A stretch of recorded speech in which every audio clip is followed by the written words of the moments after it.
This is Michael Popok. It's After Dark. Do you know where your legal AF is? Lawfare, weaponization of the Department of Justice? My ass. Just look at all the prosecutions by the Biden Department of Justice just in the last couple of months. You've got Senator Menendez, New Jersey, with all the gold bars in his closet. You've got Eric Adams, Democratic mayor of New York, being indicted by the same federal prosecutors. And you've got, of course, the would-be assassin of Donald Trump being arraigned in Florida in front of who else? Judge Cannon. How did that happen? And what happened to Lawfare? I thought it was only going after Republicans. Well, we talk about it and analyze it on the most recent edition of Legal AF. Take a listen. Back in Judge Cannon's courtroom, as you, to paraphrase you earlier in the podcast, is she the only judge in the Southern District of Florida? Or to paraphrase Salty, our producer, during a text exchange, is there a magnet on that random wheel? Why does it keep landing on Cannon? I'll do the Southern District of Florida thing because I'm a Southern District of Florida lawyer. And then you can do the what happened with Cannon thing and contrast it to what happened with Cannon was presiding over another infamous defendant by the name of Donald Trump. Okay, here's how random selection is supposed to work. The Southern District of Florida, unlike some other places, smaller states, there's like one district court, you know? Bigger states have more than one district court. Small states may have just literally one, the District of Connecticut. Like there's just like one, or some other places. But larger states like Florida have a Southern District, a Northern District, a Middle District, and a Southern District. And within those districts, there may be divisions. Depends on how big the district is. As everybody knows from geography and from maybe driving, Florida is a really long but narrow state, right? It's very long and narrow. So it's divided into at the Southern District, it starts at Fort Pierce, which is about an hour-ish north of West Palm Beach and Palm Beach County, and it goes all the way down to Key West. But along the way, there are divisions. There's the West Palm Division. Talk about that in a minute. There's a satellite in Fort Pierce, which is staffed by one judge. Her name happens to be Aileen Cannon. There's 3 total judges in the West Palm Beach Division: Cannon, Rosenberg, and Middlebrooks. Then you go down the 95 and you get to Fort Lauderdale, where there's 4. Actually, I think there's now 5 in Fort Lauderdale, 5 judges, and the rest of the 17 or 9 of active judges, non-senior status, are in Miami. And I think there's 1 in Key West, or 1 in Miami does Key West, one of the 2. And so when you file your civil cover sheet or criminal cover sheet, which is the way you start your indictment or your civil case in federal court, they handle both. You go to, in good faith, the jurisdiction that is closest to the event, or or maybe the defendant or the plaintiff, depending upon the case. In this case, a criminal case where the crime happened. The crime for the would-be assassin was Palm Beach County, where the golf course was. So you go to the West Palm Beach Division Clerk's office, or you do it online, and you check the box for West Palm Beach. You then have a random wheel of 3. This is not a related case. That's not why Cannon got it. Sometimes if it's a related case, you check the box for a related case because Trump happens to be in the courtroom. That's not why.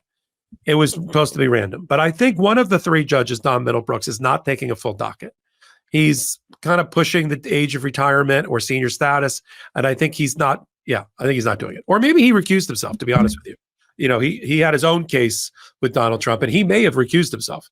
But whether he took less cases or he recused himself, the bulk of the cases now in West Palm Beach or Fort Pierce go to one of 2 judges, Cannon or Rosenberg.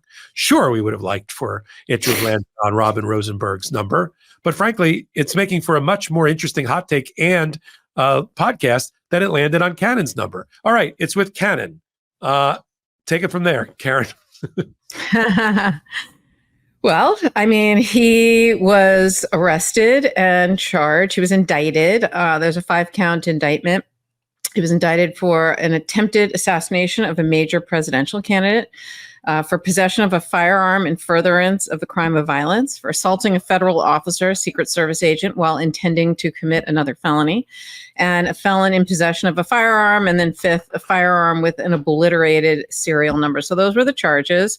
And, the allegations are that he was camped outside of the golf course for hours and hours and hours with a rifle that he pointed through a chain link fence and stalked the president for more than a month. They even looked at his phone records and triangulated cell phone data and placed him at the golf course and at Mar-a-Lago for many, many days, including the day he was arrested. So it was a little bit scary that somebody could do that and go undetected, especially because of all the security around Trump and the prior attempted assassination. And interestingly, Donald Trump's first reaction was to have this case. He doesn't want the DOJ handling it. He was like, give it to the state of Florida. He's so anti-DOJ. He's so anti-federal prosecutor and Merrick Garland that he literally said, give it to the state of Florida. They should handle this case. It should not be with the Department of Justice. I mean, it's just the level of just disrespect and disregard and contemptuousness that he has towards our institutions, including our federal prosecutors who, and our Department of Justice. It's just utterly outrageous. So that's what he wanted. But Merrick Garland really responded appropriately, made some very strong statements, essentially, condemning the conduct, saying how serious it is, and that they will certainly seek the cooperation of the state officials, but that the Department of Justice is handling this case. And so it gets assigned, as you said, to Judge Cannon. And, Mr. Routh got arraigned, and now he's facing life in prison. I don't think he's ever getting out. No, I learned something new that I didn't know. I didn't realize he was a former felon. And so he got charged with, having a gun as a felon, filing off the serial number off a gun. They found the note when they were also looking for the child pornography on the Galaxy tablet by the son. They also found the note where he said, yeah, I wanted to kill Donald Trump and all of that. And let me just make this clear. There is, just so we can stop with the conspiracy theories. There is no one on this side of the aisle that wants to live in a world where any political candidate or leader is subject to having his head blown off. I mean, I lived through, I was a student and learned about, of course, Martin Luther King and Medgar Evers and RFK and JFK. But I was a young adult, and so were you, Karen, during the Pope getting winged, Ronald Reagan, the same thing, Ford twice. I mean, it happened so regularly that I just thought that was normal, like for that to happen. And then we had this long stretch where it didn't happen. And we like that. We want to win at the ballot box, right? Not the bullet box. And nobody on this side of the aisle believes that anything that's on display is more than a mental health problem.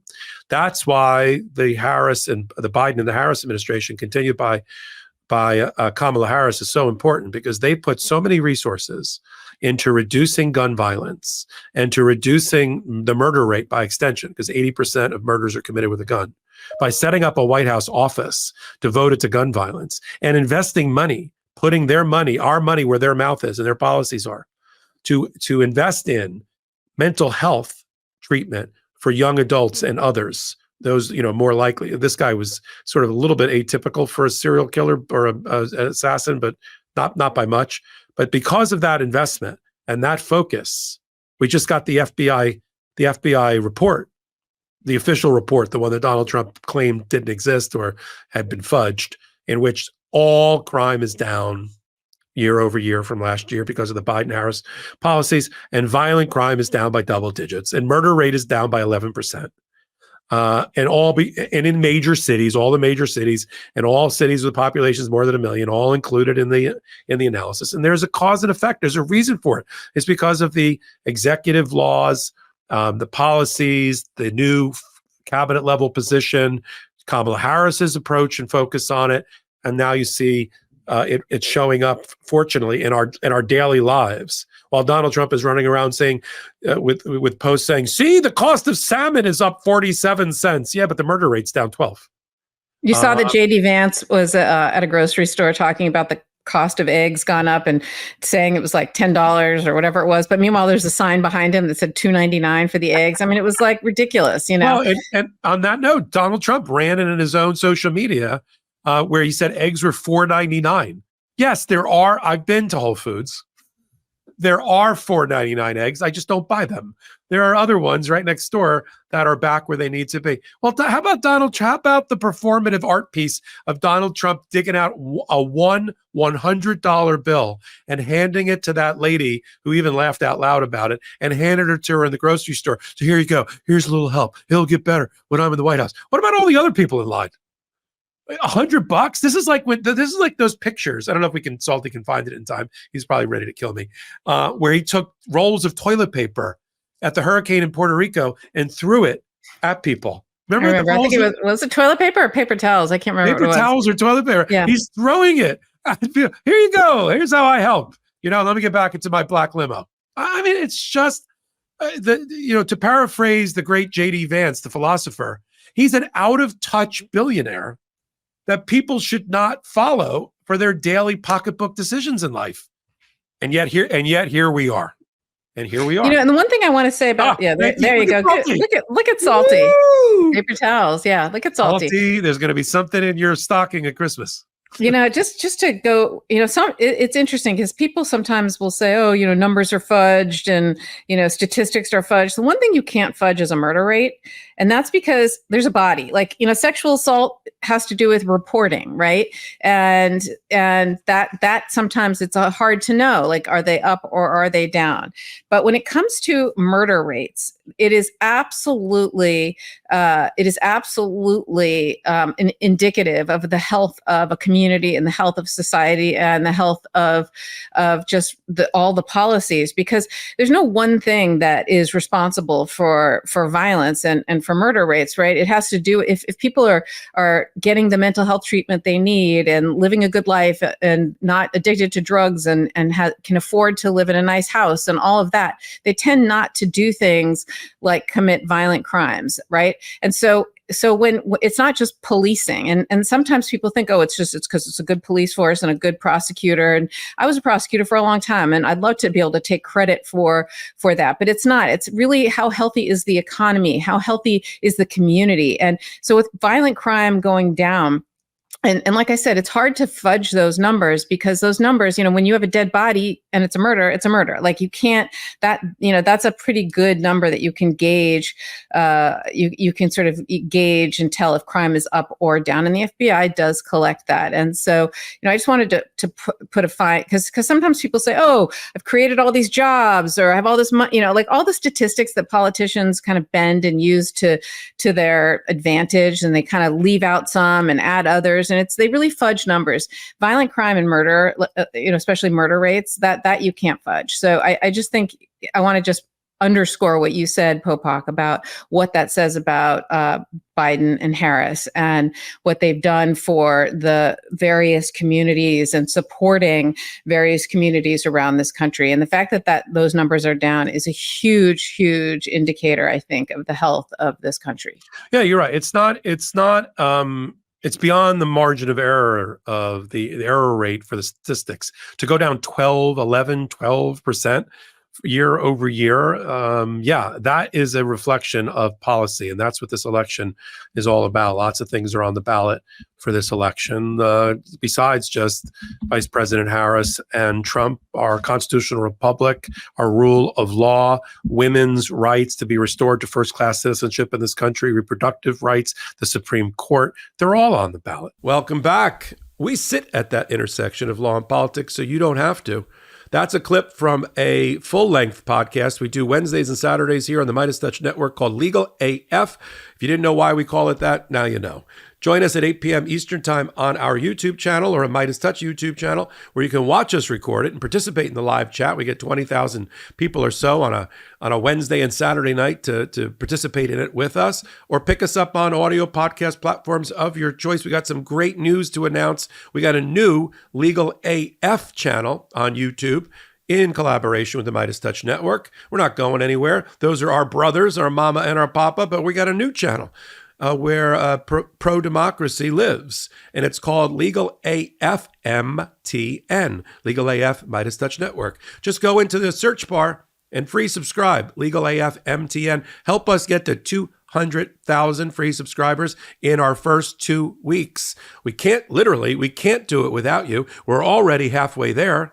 So you'll find all the great exclusive content that you can't find anywhere else. Find out what 40 million people a month already know, that Legal AF is the home of law and politics. So until my next hot take, until my next Legal AF podcast on the MeidasTouch Network, until my next exclusive content only found on Legal AF MTN, where you can free subscribe, this is Michael Popok, and I'm reporting. In collaboration with the MeidasTouch Network, we just launched the Legal AF YouTube channel. Help us build this pro-democracy channel where I'll be curating the top stories at the intersection of law and politics. Go to YouTube now and free subscribe at Legal AF MTN.